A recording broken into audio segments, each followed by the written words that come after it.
তোমরা দুজন এখানে হাসাহাসি করছো আর আমি তোমাদের সারা কলেজ খুঁজে বেড়াচ্ছি। কেন, কি হয়েছে? কি হয়েছে মানে? আমার বান্ধবীর সাথে প্রেম করবে আর ওকে একটু সময় দিবে না?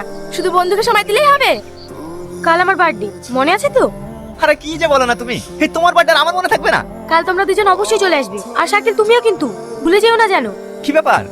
ওকে ওইভাবে বলার কি আছে, যাবো তো। আরে আমি জানি শাকিল গেলেই তুমি যাবে, ও না গেলে তুমি যাবে না। সে আমি তোমার যতই গার্লফ্রেন্ড হই না কেন। আরে ও নিয়ে তুমি চিন্তা করো না। আচ্ছা ঠিক আছে, সময় করে পৌঁছে যেও। হ্যালো টনি, তুই তাড়াতাড়ি আয় ভাই, আমাকে বাঁচা, আমাকে বাঁচা। শাকিল,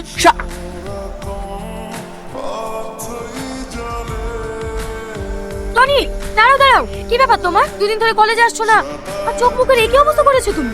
কোনো টেনশনে আছো? না না সেরকম কিছু না। গাড়ি থেকে নামো, তোমার সাথে আমার অনেক কথা আছে। সালমা, আজকে আমার মনের অবস্থাটা ভালো না, অন্যদিন কথা বলি। আমি বুঝতে পারছি না তুমি আমার সাথে এরকম ব্যবহার করছো কেন? তোমার কি আমার সাথে কথা বলতে ভালো লাগছে না? কাল তোমার ফোন করলাম, রিসিভ করলে না। আরে সেরকম কিছু না সালমা, আসলে আমি একটু সমস্যা আছি। এই সমস্যাটা মিটে গেলে তোমাকে আমি সব বুঝিয়ে বলবো। আমি এখন আসি, হ্যাঁ? Tony Tony